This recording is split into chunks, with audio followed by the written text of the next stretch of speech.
Assalamualaikum warahmatullahi wabarakatuh. Halo Sobat Rasa, selamat datang di podcast Rasa, Ruang Asa dan Suara Fakultas Dakwah.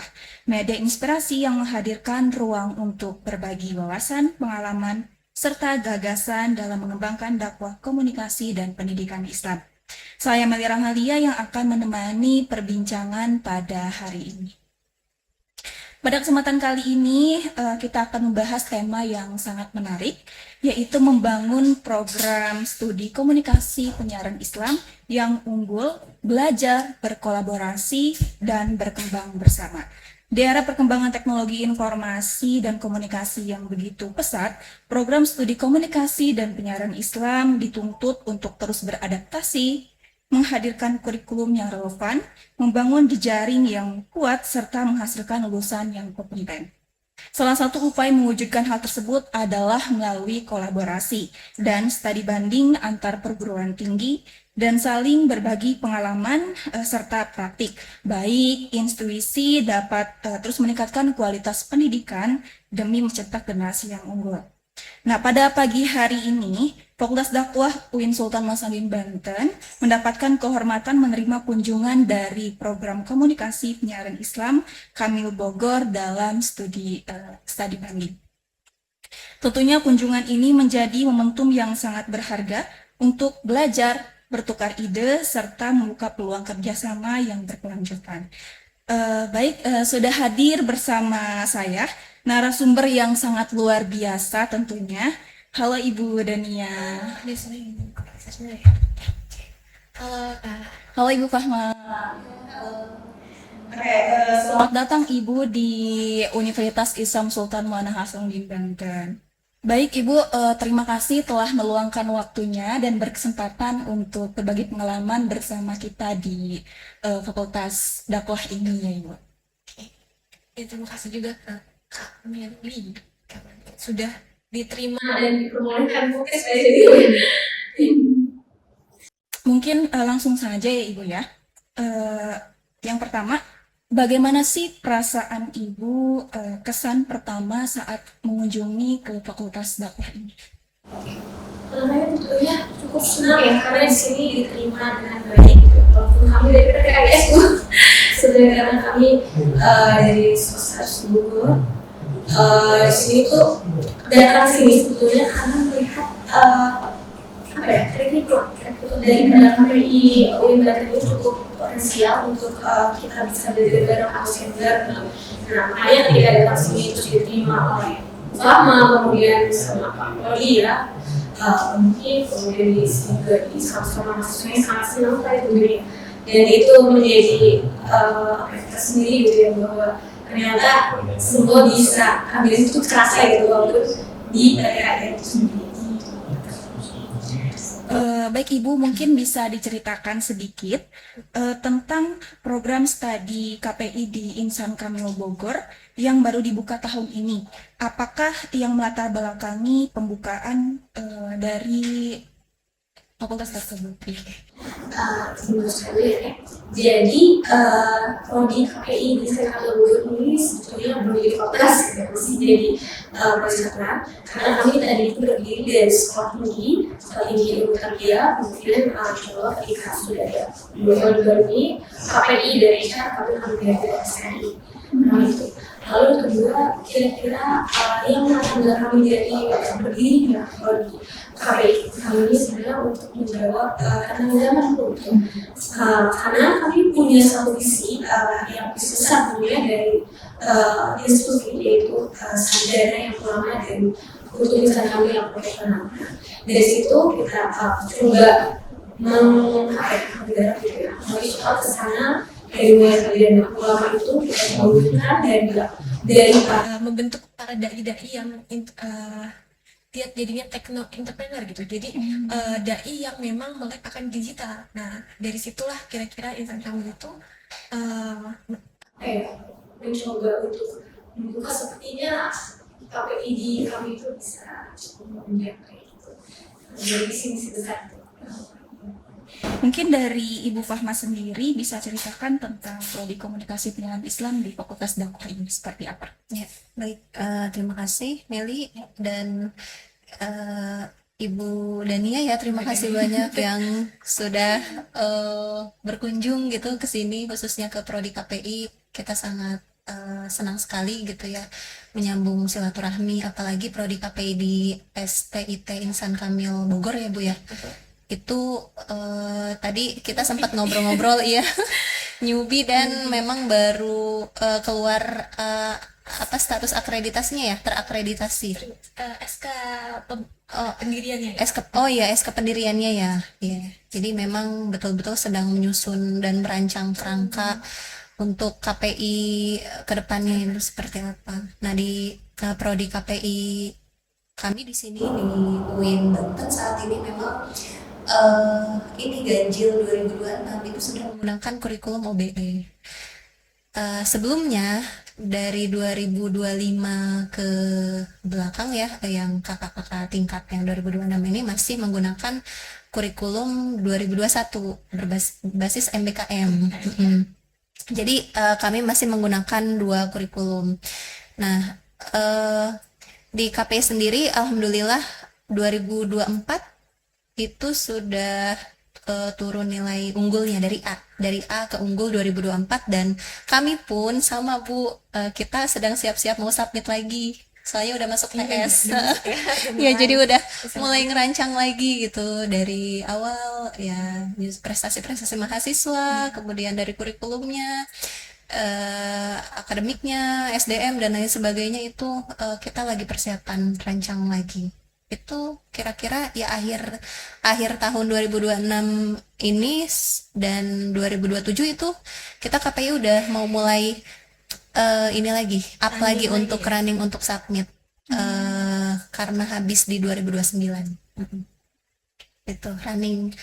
Ya, ayo mahasiswanya semangat gitu ya, prestasi SDM-nya ya, akademiknya, pelayanannya gitu. Iya, betul. Karena itu yang menjadi data-data dan sumber yang akan kami laporkan nanti ke ini. Jadi harus ada Akreditasi. data-data Iya, gitu. harus ada data-data. Ya, Semua terlibat ya. terlibat semuanya terlibat dari mahasiswa, alumni, Tendik semua. iya tendik semuanya itu terlibat dalam penyusunan boran. Jadi semuanya terlibat. Dan ya saat ini KPI sedang memberikan motivasi dan semangat untuk segala aspek ya, gitu. Dari kerapihan dokumen, kerapihan arsip dan lain sebagainya. Gitu. Terutama bagi lulusan-lulusannya ya, lulusan. Baik, mungkin ke Ibu Dania ya. Apa sih Ibu tujuan utama studi banding ke Universitas Islam Sultan Hasanuddin Banten ini sehingga itu menjadi kunjungan fokus utama Ibu gitu? Oke. Pertama itu tadi mungkin saya boleh coba sampaikan mengenai track record daripada KPI di UIN SMH di Banten ini ya. Karena sempat juga melihat memang sempat melihat dua orang yang unggul itu ya, sempat unggul terus juga tadi juga ternyata di KPI di sini tuh cukup apa ya, dia sinerginya kuat juga ya. Tadi dengar cerita dari A terus untuk B C terus unggul terus bisa itu sangat jadi apa ya, acuan utama lah di situ mengenai pembelajaran apa yang bisa kita adaptasi dari nilai unggul itu gitu ya, dan semoga nanti berselanjutnya kita unggul ya. Oke, dari situ terus kedua karena lokasi mungkin ya, lokasinya cukup strategis karena kita geseran ya. Bogor. Iya, Bogor. Di Ya Bogor walaupun sekarang. beda provinsi gitu ya, tapi Iya, betul. kita bisa dekat gitu. Itu sih kurang lebih. Jadi itu salah satu tujuannya Ibu ya. Iya, kita coba Fakultas. sharing sebenarnya gitu. Iya. Coba sharing, belajar. Hal-hal apa saja yang bisa dibagi kepada Prodi Insal Kamil untuk Ibu paham? Oke. Dari saya Iya. ke ini Iya. Insan Kamil. Gimana tadi bisa Sebentar ya Bu. Iya. Oke. Mungkin untuk Bu Fahma, hal-hal apa saja yang bisa kita bagi di Fakultas Dakwah ini kepada Universitas Sekolah tinggi. STIT ya? STIT Insan Kamil Bogor. Yang bisa dibagi sharing tentunya terkait keprodian ya. Iya. Mungkin dari segi kita sama-sama sharing daftar apa sih, melihat daftar Kuliah. MK gitu ya, mata kuliah, terus kurikulumnya, kemudian juga dari ya Sebenarnya tadi juga manajerial juga ya kita manajerial tadi sempat juga bicara. sudah keliling. Oh ini ruang lab, Iya, labnya ya, benar. optimalisasi Iya, lab gitu, tata kelola juga tata sebenarnya. kelola pelayanannya seperti apa di dakwah ya, khususnya di KPI gitu. Karena memang ya mungkin secara komprehensif mungkin ya kita nanti akan sharing dan berbagi ke insan Kamil. Kami pun dari KPI akan mengadakan kerjasama. Tadi sudah sempat disusun draftnya. Tinggal nanti penentuan waktu dan tempatnya untuk penandatanganan apa kerjasama gitu. Nanti di dalam kerjasama itu secara substansinya kita akan sama-sama merencanakan tentang Tridharma ya, Iya, pastinya Tridharma perguruan tinggi. Kita nanti akan sharing tentang akademiknya, kemudian tentang pengabdiannya mungkin ya, terkait KKN tematik dan lain KKN, sebagainya ya. Kemudian mungkin juga nanti di segi pendidikannya atau akademiknya juga tentang ujian-ujian ya, sidang dan lain sebagainya gitu. Dan penelitiannya, jurnal, Banyak riset, sebetulnya ya. banyak. Banyak banget, Nanti kita pasti akan follow up lagi dan perkuat lagi di kerjasama itu. Mungkin untuk Ibu Dania sendiri, dalam penyusunan kurikulum KPI yang ada di sana, aspek apa aja sih Bu yang menjadi perhatian utama? Oke. Sebetulnya saya bukan penyusun kurikulum gitu ya, tapi mungkin saya coba jawabnya dari aspek itu, karena menyusun kurikulum itu apa itu cukup kompleks banget tentunya. Tadi sebetulnya ada hal yang bisa jadi penting itu ketika kita sudah mengetahui mengenai lulusan kita seperti apa gitu ya.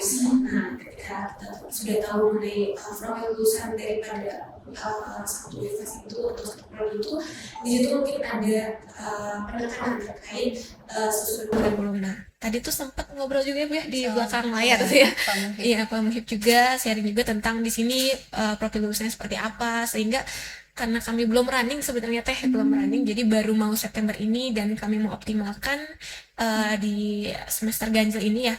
Jadi kurikulum itu masih terus kami susun dan kami udah beberapa kali soal gitu ke beberapa institusi. Nah, jadi masih ada update terus gitu. Nah, kalau dapat dari sini ternyata di prodi KPI ini ada 3 ya Bu, 3 yang ditekankan terkait kurikulum itu ada di jurnalistik, kemudian di broadcasting, Ya, sama dai juga ada. dai. Nah, itu kan juga sebenarnya satu line ya sama kami. Tadi karena ingin mewujudkan sarjana yang ulama itu, dai itu teknologi itu kan juga jadi bakal beberapa pertimbangan itu. Gitu sih kurikulum itu. Oke, baik. Mungkin dari hasil diskusi dengan prodi KPI sendiri, adakah kurikulum atau mata kuliah yang mungkin menarik gitu?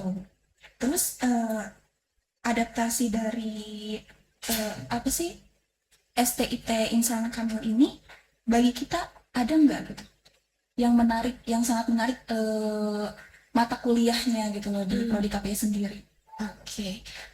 Kalau tadi sharing sama Ibu Fahma sama teknologi dan teknologi itu di sini ternyata ada satu mata kuliah yang menjadi storytelling gitu. Oh iya, itu nanti ada di OBE. iya di UE. Nah, itu mungkin yang kami akan jadi apa ya, acuan juga, walaupun memang pada mengimplementasinya ke OBE ini masih terus diupdate ya Bu ya. Ya, itu pertama yang tadi sempat saya catat gitu ya beberapa, karena sejauh ini kalau saya lihat dari prodi-prodi KPI lain, dia memang lebih banyak ya jurnalistik tok gitu ya, dan broadcasting juga di sini ternyata jadi peminatan utama gitu, dan itu tentunya juga sangat mempengaruhi hal yang perlu kita highlight juga ya. Terus kalau misalnya dari Insan Kamil gitu, KPI itu meskipun belum besar gitu ya Bu ya. Karena kami mungkin capaian perusahaan itu adalah satunya dari teknologi kesehatan itu, mungkin di situ kita bisa coba sharing mengenai kurikulum mengenai pembukaan dari yang untuk teknologi itu. Walaupun KPI sendiri sebelumnya memang pasti update ke era digital ya Bu ya. Iya, digital. itu sendiri kayak gitu sih paling. Mungkin Ibu selain kurikulum, aspek apa yang menjadi fokus pembelajaran dalam studi banding ini? Seperti ada laboratorium misalnya di sana, terus ada ormawa apa aja gitu. Oke. Iya, tadi datang ke sini sebetulnya Terus sampai kalau misalnya disusun jadi satu orang mungkin bisa dua orang karena semua dari tata kelola dan sebagainya. Sempat juga kita lihat beberapa laboratorium yang punya oleh KPI SMA ini. Terus juga tadi sempat konsul juga mengenai organisasi-organisasi. Karena sebetulnya memang berdasarkan dari grup kita kayak dari organisasi terus asosiasi ya Bu ya. yang bisa menunjang. Sampai tadi kita pembahasan itu mengenai jurnal ya Bu ya. Jurnal. Iya, jadi kita bakal berkolaborasi juga karena sama-sama kalau di sini jurnal Azikra ya, Azikranya tuh Desinta 5. Jadi mungkin kita bakal sharing juga ke sana. Tadi tuh juga sempat belajar kurikulum sih memang karena kalau dalam surat itu saya tujuan ke sini adalah studi banding mengenai kurikulum dan tata manajerial dari semuanya. Tentunya sangat banyak sekali yang bisa diadaptasi gitu. Ya mungkin Ibu tadi Ibu juga berbicara tentang ini kan baru ya, apa SDIT yang baru gitu. Nah mungkin pasti ada tantangan dong ada Ibu. Nah itu tantangan apa aja sih yang dihadapi gitu? Oke. Oh, tantangannya. Karena saya di kampus swasta sebetulnya adalah mengenai mahasiswa ya mahasiswa kalau mungkin di PPKN ini dia bisa terintegrasinya itu sama kalau dulu itu kan SNMPTN nilai rapor ini apa sih? Sekolah ini istilah sekarang mas SPAN ya? Iya, Kalau SPAN dari prestasi rapor. Iya. Kalau dari kami itu kan memang dia secara dari awal perekrutan itu kan memang mandiri ya. Memang bagaimana pendekatan kita itu kepada calon mahasiswa gitu ya lebih dekat gitu kan dengan menawarkan beberapa program gitu. Nah sebetulnya tantangan itu ketika datang sini juga dijawab tadi sama Bro gue ya dijawab mengenai gimana sebetulnya biar menjadi KPI yang lebih menarik gitu ya tadi saya juga dikasih sharing lah beberapa clue-nya gitu. Salah satunya itu dengan kita bisa bermitra mungkin di PTKN ini sehingga kita bisa sharing-sharing hal lainnya dan itu jadi pemantik ya. Pertama mengenai branding dulu aja gitu sih. Kayak mungkin dari KPI ini sendiri Bu Fahma, apakah ada tantangan tersendiri gitu? Kalau dari KPI. Tantangannya sih kita kan nanti kedepannya transformasi media itu pesat ya. Pastinya mahasiswa dan calon lulusan itu harus memiliki bekal yang kuat juga gitu. Apalagi dalam bermedia sosial, digitalisasi dan literasi ya. Nah itu yang menjadi kekuatan besar dan kompetensi yang akan mereka miliki, capai dan hadapi di lapangan nantinya. Baik itu skala nasional maupun internasional. Apalagi kalau yang ya skala-skala internasional lah ya, sudah banyak yang mungkin membutuhkan lulusan-lulusan yang bisa dalam hal-hal ya dunia seperti misalnya desain dan lain sebagainya. Itu tantangan mahasiswa dan calon lulusan itu lebih spesifik ke aksi nyata gitu ya kalau KPI gitu. Dan di zaman sekarang di zaman sekarang apalagi nanti ketika nanti semester akhir kalau di dakwah sendiri ya di sini di KPI juga dia sebetulnya tugas akhir itu bisa by project gitu. Misalnya kan selain skripsi kemudian jurnal, by project itu yang akan kita canangkan untuk review pedoman update pedoman yang terbaru karena memang KPI itu memang mereka aplikatif ya karya-karyanya gitu. Misalnya dari jurnalistik foto gitu ya. Mereka udah dari hasil MK desain komunikasi visualnya gitu. Itu sangat dibutuhkan di dunia multinasional. Iya, ada digital ya sekarang. Semua udah serba digital. Serba sekarang tuh digital tuh emang penting ya Bu. Di zaman sekarang tuh emang segala apapun ya harus pinter lah melihat digitalnya. Mungkin tadi kalau misalnya hanya dakwah aja mungkin ya kayaknya Ustadz juga kalau bisa nggak kayak teknologi sekarang itu mungkin bisa terus ya sampai digital karena sekarang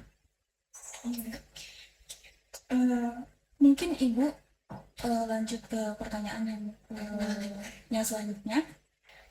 Terus Ibu bagaimana sih cara prodi KPI Insalam ini menarik calon mahasiswa baru gitu? Apakah mungkin ada strategi yang khusus atau seperti apa? Oke, kalau strategi khusus banget kan mungkin khusus yang emang sudah dilakukan oleh beberapa perguruan tinggi juga tentunya gitu. Itu dengan mereka beberapa program beasiswa. Jadi kami punya beberapa program beasiswa ada 4 gitu yang memang secara mandiri, karena di desain kampus ini juga kami bukan hanya sekolah tinggi kayak jadi terdiri dari tadi ada belajar TK, SD, SMP, SMA sampai pesantren. Jadi ada satu program beasiswa yang sebenarnya menarik, yaitu kami sebutnya itu beasiswa untuk wali santri. Jadi bukan wali santri santri ibunya Bukan bapak ya bukan. ibu Jadi yang bapaknya. menjaga santri. Jadi kita kan ada Oh. pesantren. Nah di pesantren itu apa ya sebutnya? Kalau di beberapa pesantren tuh asatis gitu ya. Asatis jadi Iya, kayak ustaz, gurunya. guru-guru yang menemani para santri di kamar dan lain sebagainya. Nah itu jadi emang ada beasiswa itu yang memang cukup populer di kampus kami karena emang ada pesantrennya. Jadi mahasiswa dia sambil mengabdi di pesantren kami dan studio bisa ikut. Itu beasiswa. Sisanya ada beasiswa binaan, dia jadi kayak apa ya? Ada satu proyek yang mungkin dipegang bersama tim binaan itu sendiri. Jadi ntar mahasiswa ada tim binaan. Nah beasiswa ini juga cukup apa ya populer juga Bu. Cuman dia tidak menginap seperti beasiswa asatis itu. Saya bukan orang marketing, jadi saya lupa nama beasiswa itu apa. Ya pokoknya dengan menawarkan beberapa program beasiswa itu sih yang sekarang lumayan cukup menarik ya. Sekarang juga dari tim marketing itu sedang merumuskan program-program kerjasama yang mungkin kita bisa reach out ya Bu ya. Tadi juga sempat beberapa ngobrol mengenai ketika ada di sekolah tertentu mungkin ada yang berprestasi. Nah dari situ kita coba rekrut gitu. Iya. Mendapatkan beasiswa. Iya, karena basicnya kita dari swasta, jadi kita yang harus lebih mendekat ya. Iya, door to door gitu ya. Kayak gitu. Baik, untuk Ibu Fahma mungkin pertanyaannya, menurut Ibu kompetensi seperti apa yang harus dimiliki lulusan KPI agar mampu bersaing di era digital? Iya, tadi itu yang sudah kita sama-sama bahas, kompetensi mereka mampu berliterasi ya, literasi media, kompetensi digital, digitalisasi media, kemudian juga nanti apalagi di MK OBE ini lebih spesifik gitu MK-nya gitu dibanding yang sebelumnya. Ya intinya tapi tidak terlepas dari memang peran dari profil dai-nya juga ya Mas itu karena memang KPI ini komunikasi dan penyiaran Islam, bidang komunikasi dan penyiaran Islam menyiarkan ya di bidang dakwahnya bagaimana seorang pendai itu bisa bertransformasi juga gitu menggunakan apa namanya teknologi gitu ya dengan tepat dan sesuai dengan perkembangan zaman. Jadi kompetensi ya kompetensi yang sejalan dengan transformasi digitalisasi itu yang harus kami berikan bekalnya gitu untuk mahasiswa dan calon lulusan agar bisa bersaing dan mereka bisa memiliki daya saing yang tinggi gitu. Kalau menurut Ibu Dania seperti apa? Kompetensi di era Dikat sekarang. ya. Kompetensi? Iya, kompetensi seperti apa yang harus dimiliki program KPI agar mampu bersaing di era digital? Iya, sebetulnya mirip-mirip ya karena kami juga prodinya juga mirip mengenai KPI itu bahwa KPI itu sebetulnya kurang lebih mentransformasikan daripada para pendakwah yang sekarang di Islam, karena peradaban itu mungkin dimulai dari situ ya, dan kita juga harus terus mereka sekarang di era digital dan lagi semua banyak apa lain dari situ mungkin peran-peran KPI itu yang harus banyak dimiliki gitu. Kompetensi di sini banyak ya dari prodi KPI sini juga tadi sempat ngomong sama Ibu ada LSP itu ya Bu ya. Oh ya, LSP UIN itu. Iya. UIN udah sudah Sini berjalan. itu tadi LSP-nya. masih kita Dan pelajari bisa itu, menjadi SKPI, Nah. surat pendamping ijazah. tadi sempat baru soalnya kalau di kampus kami itu baru dan baru juga belajar mengenai sertifikasi ADMSD itu. Kita di UIN ini sudah menerapkan, jadi saya cukup banyak dan profesi itu dibutuhkan banget sebetulnya karena memang suatu profesi itu ya mungkin ada beberapa yang belum sepenuhnya diakui Gitu ya. Itu jalannya itu melalui ya lembaga sertifikasi itu untuk kompetensi. makanya cukup penting ya. Ya cukup penting juga. Tadi saya baru dikasih sih Iya. sebetulnya kayak gitu masalah yang kompetensi ini, karena sempat pikir juga teman-teman di sini kan yang KPI itu juga lebih banyak aplikatif ya Bu ya. Sayang kalau memang dia tidak tersertifikasi atau tidak ada suatu hal yang memang bisa diteruskan Di gitu. kompetensi Iya. mereka gitu. Karena kalau cuma dakwah mungkin ya yang siapa aja bisa berdakwah Iya. berceramah gitu ya, tapi mungkin yang memiliki kompetensi itu yang bisa dipelajari di sini mungkin di Iya, KPI betul. ini ya. Ya jadi tambahan ya. Jadi memang secara substansi selain dari sisi kualitas, kuantitas ya, dari hal materi gitu kan ya. Itu pun tidak terlepas dari pemahaman mereka juga gitu. Kadang suka anak-anak bikin konten, tapi dari sisi materi kok ini ya nggak sesuai, kok kurang ya. Nah itu juga harus jadi apa sih PR bagaimana ini mahasiswa di dosen itu kan mendidik itu bukan hanya mengajar ya, tapi juga ya membimbing, mengarahkan bagaimana anak ini bisa memahami apa yang dia lakukan gitu.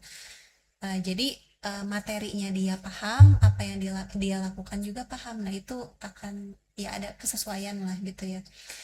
Sehingga ya tidak secara luar kita bisa lihat, tetapi memang bisa tercermin gitu ya dari pemahaman mereka gitu. Jadi dari sisi materi juga amat penting, makanya dibekali dari ilmu-ilmu dasarnya gitu ya, ilmu-ilmu dakwah, ilmu komunikasi, filsafat dakwah gitu, pengantar psikologinya juga ya. Terus Ibu, apakah ada peluang kerjasama antara KPI Insan Kamil Bogor dengan UIN SMA Banten setelah kunjungan ini?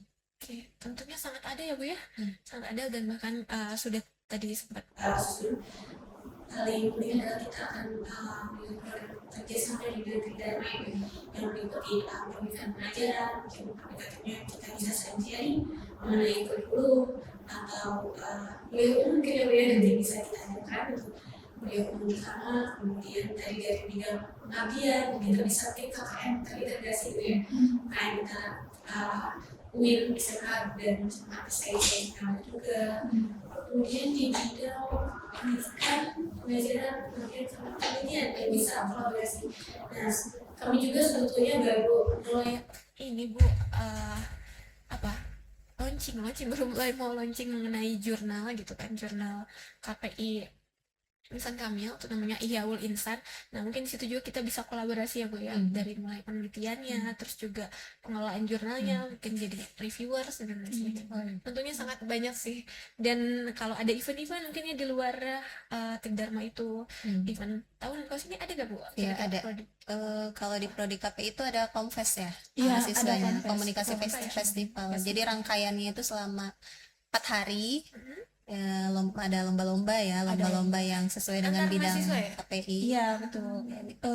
Kalau puncaknya itu biasanya dari umum juga ada. Dari eksternal juga ada. Kalau lombanya ya kita dari tingkat lokal, nasional juga sering.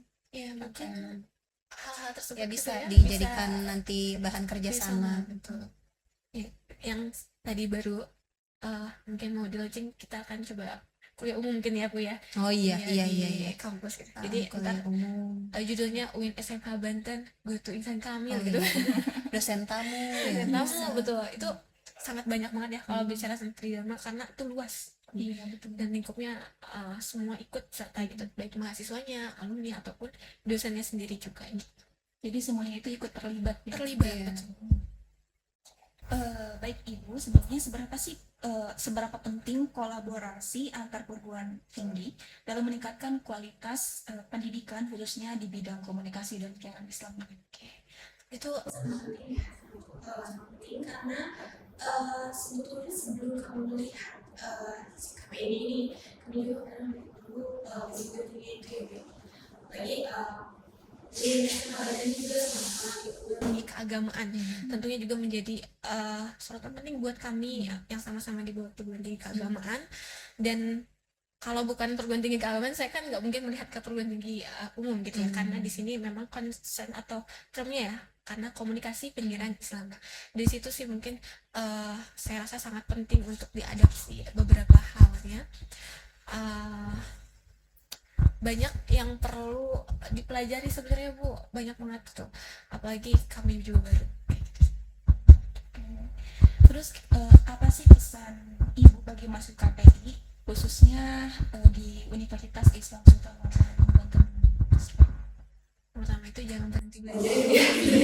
Karena teknologi terus berkembang, terus juga teman-teman inilah yang akan menjadi kreatif selanjutnya, jadi kreatif selanjutnya, terus juga teman-teman juga yang bisa banyak Aktualisasikan daripada peradaban-peradaban itu.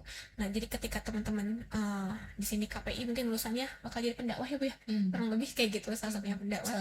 Nah, mungkin dengan adanya digitalisasi ini, kemudian ada beberapa teknologi-teknologi baru kayak AI gitu ya, terus juga media sosial.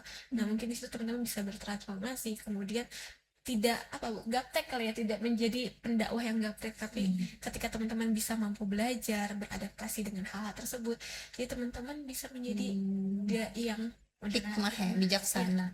betul.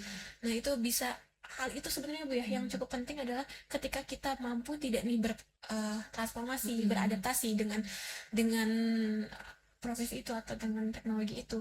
Karena kalau tidak, itu mungkin bisa mati Bu peradabannya Bu ya, karena komunikasi itu juga cukup penting, poinnya di sosial itu sendiri.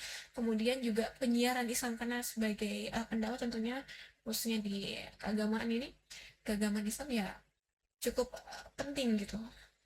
Itu sih Pak, jadi jangan putus asa dan semangat belajar, karena terus kami juga belajar ya.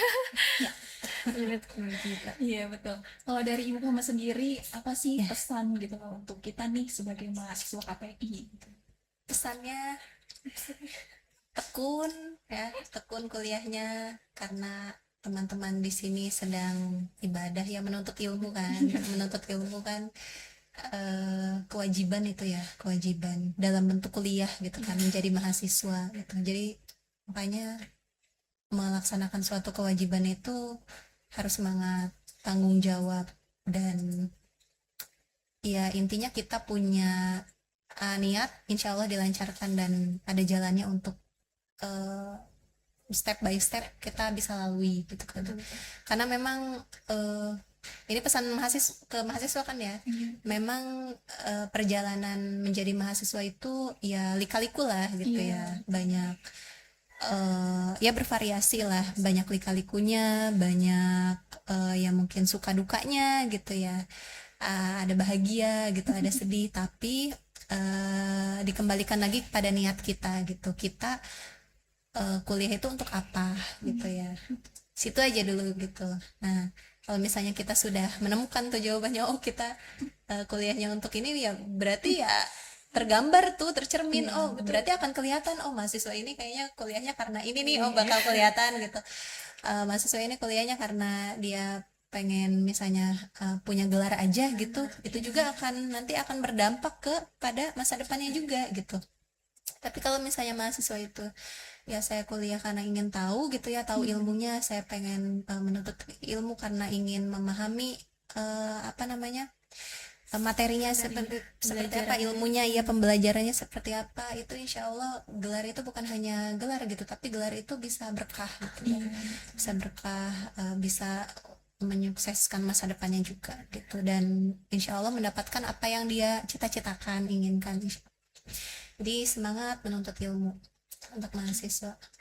Iya Ibu. Mungkin yang terakhir ya Bu, apa sih harapan Ibu untuk perkembangan prodi KPI Insan Kamil Bogor ke depan? Sebenarnya balik lagi juga ya, soal jurusan kayak, dan jurusan itu juga dan kami itu dari visi awal kita. Kemudian tekniknya di Nakama sendiri kan bisa dari ulama ya. Jadi sebenarnya karena untuk mewujudkan itu, jadi kami sangat berharap gitu ya kepada mahasiswa dan mahasiswa itu sendiri bisa mengimplementasikan secara nyata gitu mengenai strategi ulang sendiri. Kata ulama kan sebetulnya baik pro juga dakwah gitu ya. Nah dari situ sebenarnya kayak yang memang kami sangat harapkan kepada calon mahasiswa itu bisa mengimplementasikan itu yang menjadi dai techno entrepreneur itu sendiri gitu. Jadi apa ya, dai techno entrepreneur itu yang melek sama digital, kemudian juga mungkin ada sifat-sifat kewirausahaan sendiri. Nah kalau teknologi itu sendiri sebetulnya kami menjadi apa ya, ingin khusus gitu desain kami itu karena kami punya program unggulan sebetulnya yang salah satunya ada konsep di IT. Nah desain kami itu dia setiap prodi ya punya mata kuliah yang terintegrasi itu sama program unggulan itu HAKI yaitu Quran, kemudian karya itu bersyarat, kini itu tidak itu dari ini IT. Jadi tidak hanya belajar keagamaan aja, jadi convert to teknologi dan IT. Ya, ini ICT teknologi dan IT gitu.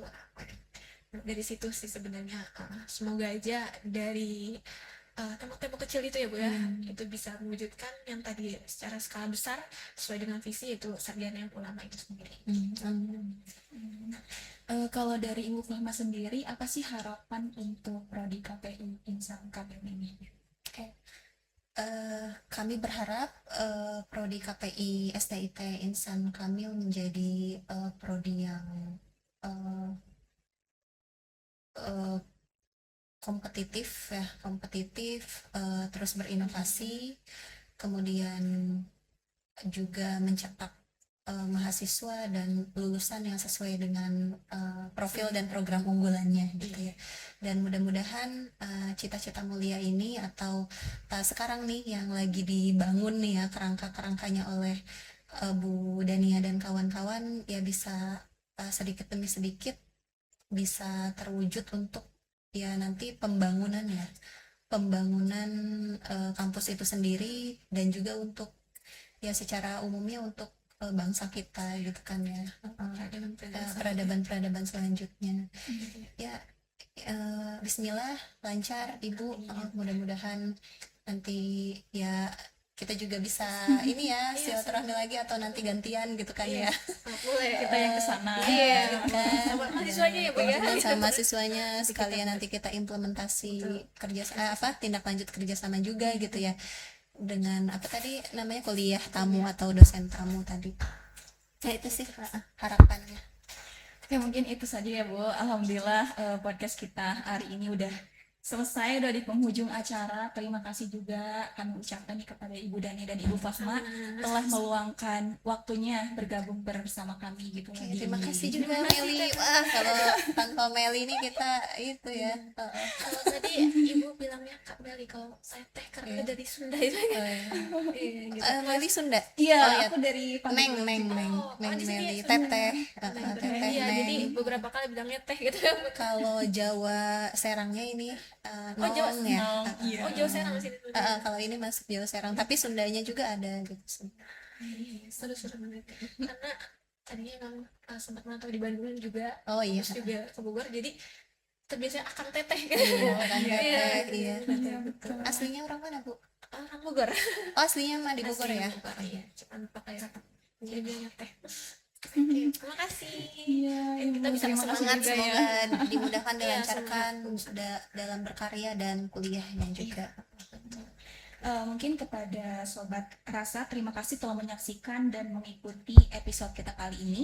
Semoga perbincangan ini memberikan sebuah informasi dan wawasan tentang pentingnya membangun pendidikan yang berkualitas melalui semangat belajar, kolaborasi, dan berkembang bersama. Saya Mira Malia dan segenap tim Podcast Rasa pamit undur diri. Wassalamualaikum warahmatullahi wabarakatuh. Waalaikumsalam warahmatullahi wabarakatuh.